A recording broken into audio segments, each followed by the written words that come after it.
สวัสดีครับ I'm Point from ค้นพบ As the title of the video suggests, today I would like to talk about blind optimism or being blindly optimistic.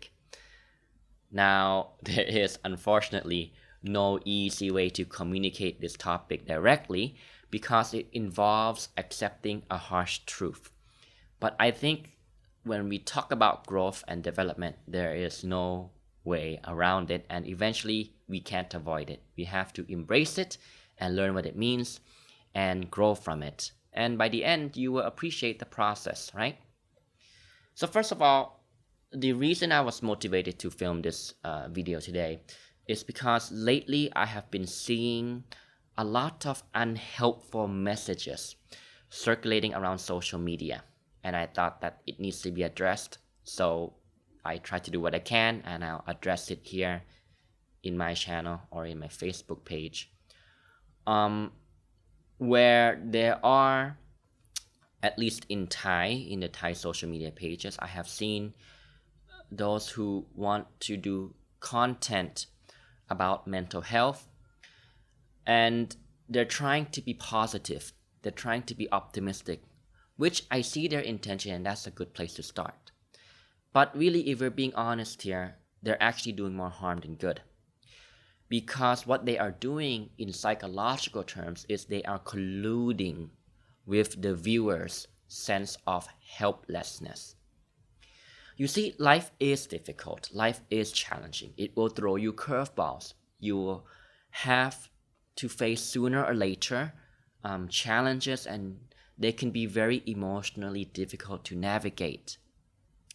And it is indeed important to show one another that we care, that we love each other, that we are there to support each other. But the thing is, there's a fine line between doing that in a healthy way and an unhealthy way. The point being that you don't want to show that kind of care or support, and also while also agreeing to their unhelpful or helpless beliefs, right? So for example, I saw a post recently talking about somebody who's going through stress or feeling anxious, maybe from work, and maybe they feel burned out, maybe they're a bit of a perfectionist. And by the way, I shared a little bit about what perfectionism really is from my coaching page, Drive with Point. I think the post should be below on my Facebook page as well in Khon Pop. So be sure to read that. I think it's really, really helpful and adds to this video. So anyways, back to where I was at. This post that I saw, it was trying to encourage and give support to somebody who's going through a stressful time at work, who is a bit of a perfectionist, who sets very high standards for themselves, who maybe is overwhelmed with work and needs and deserves a break, but they can't really take that break for whatever reason.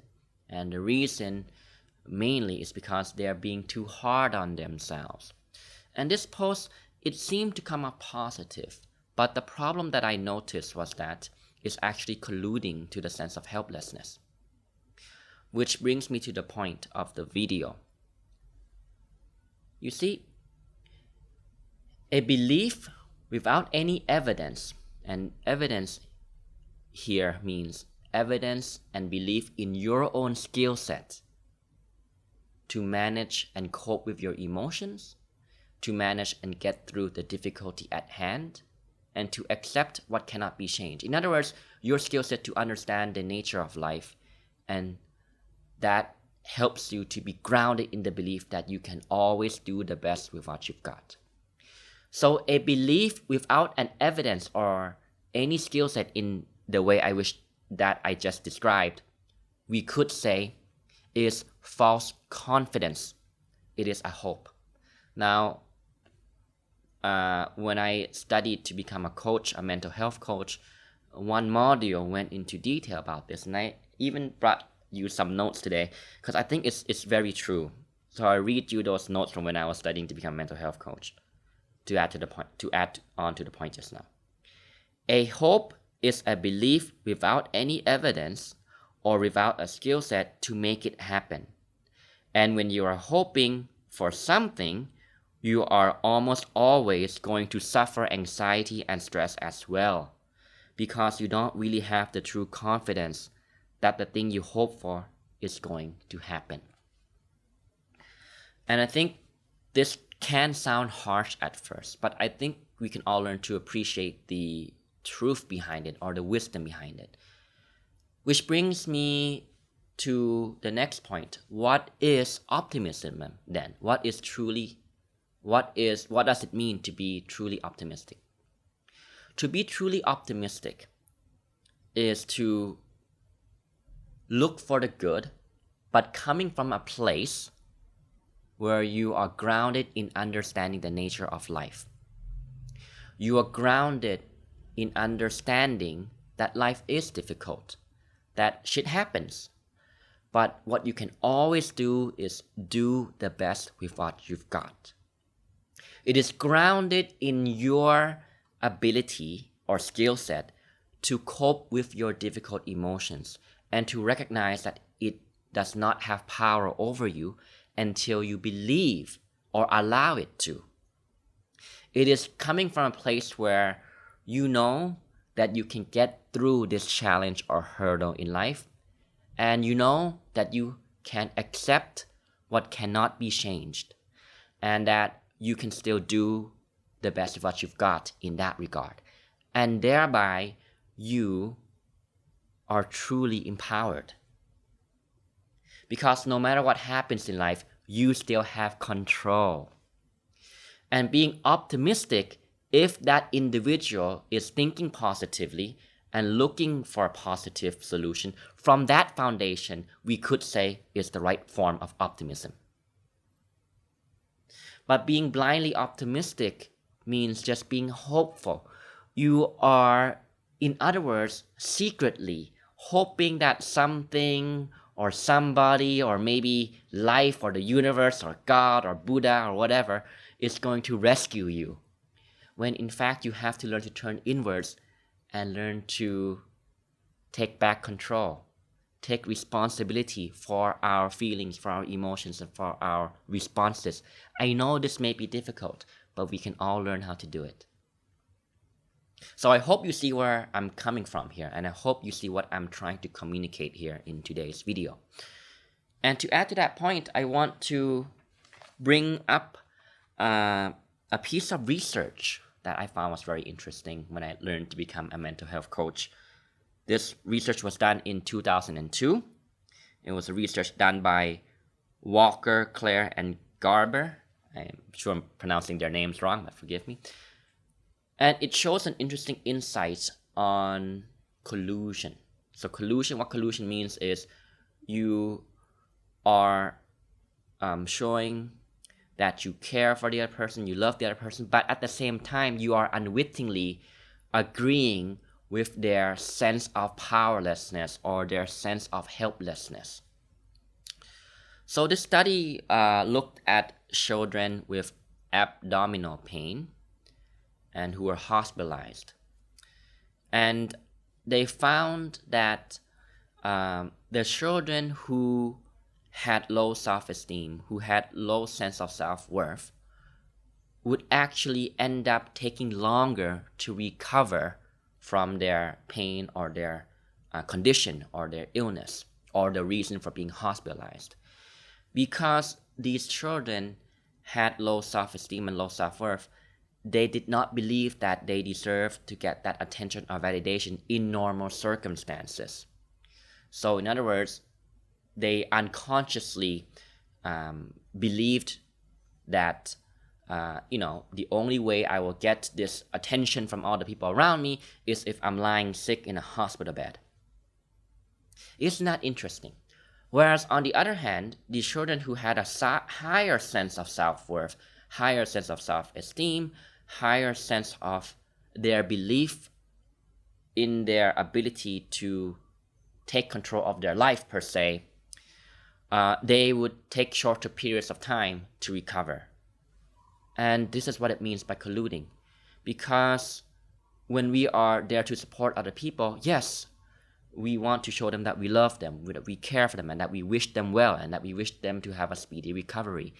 But I'm sure we can all relate that communicating that in a healthy way is not always a straightforward thing. It's not always an easy thing.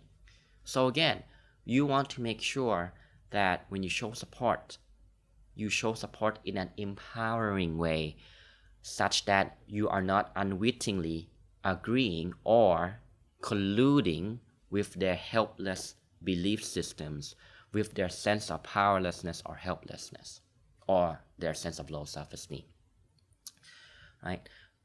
This can be difficult to communicate in a short video. So if you do have questions, please feel free to send me a message, and I'd be happy to talk to you about it, and we can continue the conversation there. So thank you very much.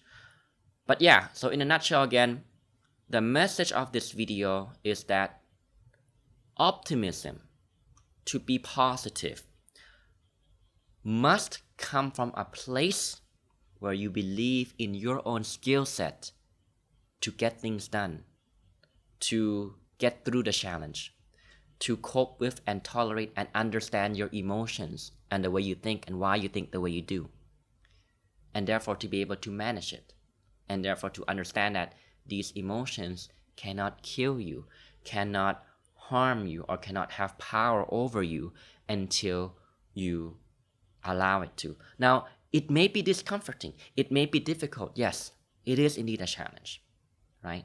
And again, I talked about this briefly in my video a few weeks back about meditation and emotional intelligence, so be sure to check that video out too if you have time. Okay? You want to be positive and optimistic from that basis, from that foundation. You don't want to be blindly optimistic with just hoping that something or somebody will rescue you, because deep down you don't truly believe that's going to happen. And more importantly, you don't truly believe that you have the skill sets to manage the difficult situation at hand, which includes emotional difficulty. Okay, so think about that for a moment, and I hope this provides some insight or some value for you. And I invite you to sit down and contemplate what this means that I'm trying to share with you here today, and arrive at your own conclusion, and ask yourself powerful questions like, what can I do to make the best out of this difficult situation? What can I do to think in a more helpful, empowering way, in the truest sense, right? How can I train myself to have deeper mental strength and more strength to get through the difficult situation, and thereby learn that I've got the skills and got the resources and got the capability to do more than what I previously thought I could. And that's how growth happens in a true sense. Focusing on your effort, focusing on trying a little bit harder or doing a little bit better than you did yesterday. And with that frame of reference, you are gradually learning to become more skillful and stronger in that sense, and truly optimistic in that sense. Okay? I hope this was valuable for you. Thank you very much for watching. I'll see you next time. สวัสดีครับ